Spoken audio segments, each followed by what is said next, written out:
विधानसभा अधिवेशनादरम्यान आमदार अबू आझमी यांनी असे वक्तव्य केले आहे।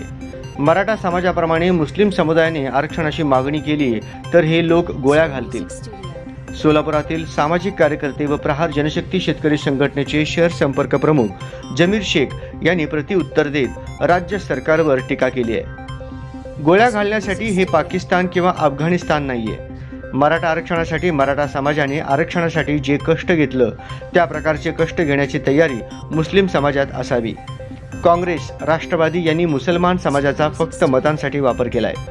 एमआयएम देखील मुस्लिम आरक्षणासाठी एक शब्द देखील बोलत नाही असे जमीर शेख यांनी बोलताना सर्वच पक्षांवर टीका केली आहे। मराठ्याच्या जागी मुस्लिम असले तर गोळ्या घालून ठार केले असतात। मुस्लिम समाजाला आरक्षण पाहिजे की नको पाहिजे? आता एक लक्षात घ्या, आताच आपण आज समाजाला आरक्षण देण्यासाठी विशेष अधिवेशन बोलण्यात आलं। मराठा समाजाला आरक्षण मिळावं ही मागणी अनेक वर्षापासून होती आणि अनेक मराठा समाजातील मुलांनी हे आरक्षण मिळावं म्हणून आत्महत्या केली।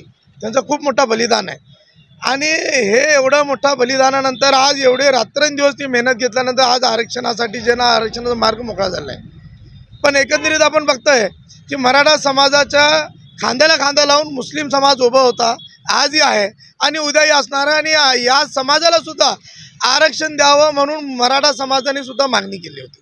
त्याच्यावर सरकार अजूनही विचार केलेला आहे। दुसरी गोष्ट सांगतो, माननीय उच्च न्यायालयाने सांगितलं होतं की मुस्लिम समाजाची परिस्थिती सध्या अगदी वाईट झालेली आहे। मागासवर्गीय समाजापेक्षाही बिकट परिस्थिती मुस्लिम समाजाची आहे आणि त्यांना शैक्षणिक आणि नोकरीमध्ये जे ना आरक्षण द्यावं अशी मागणी केली होती आणि त्याचा निर्णय दिला होता, परंतु अद्याप सरकार त्याच्यावर विचार करायला तयार नाही। तिसरी एक गोष्ट सांगतो की ज्या मुस्लिम मतावर काँग्रेस आणि राष्ट्रवादीने आतापर्यंत ज्यांना सत्ता उपभोगली ते मात्र या मुस्लिम आरक्षणासंदर्भात बरेच शब्द काढत नाही आहे, त्यांचाही मी या माध्यमातून निषेध करतो। चौथी एक गोष्ट सांगतो, ज्या मुस्लिम मतावर ओएससी आणि त्यांची पार्टीसुद्धा त्या ठिकाणी काम करते ते सुद्धा मुस्लिम आरक्षणासाठी एकदाही रस्त्यावर येत नाही आहे, ही बाब खेदाची आणि चिंताजनक आहे। पाचवी गोष्ट तुम्हाला एक महत्त्वाची सांगतो, महाराष्ट्रातील तमाम मुस्लिम समाजांनी आता आरक्षणासाठी आपला लढा तीव्र करणे गरजेचे आहे। अबू आझमीने सांगितले की गोळ्या घालते, गोळ्या घालायला काय हे काय पाकिस्तान नाही आहे का अफगाणिस्तान नाही आहे, हे संविधानाचं राज्य डॉक्टर बाबासाहेब आंबेडकरांनी निर्माण केलेला हा देश आहे। आणि या ठिकाणी तुम्हाला मी सांगतो, संविधानिक पद्धतीने मुस्लिम समाजांनी आपली मागणी नेत्या मंडळींना बाजूला फेकून जर केली तर नक्कीच मुस्लिम समाजाला सुद्धा आरक्षण मिळू शकतं। पण त्याच्यासाठी मराठा समाजाने जेवढा अथक परिश्रम घेतला, जेवढं बलिदान दिलं, तेवढी बलिदान देण्याची ताकद मुस्लिम समाजाने ठेवणे गरजेचे आहे।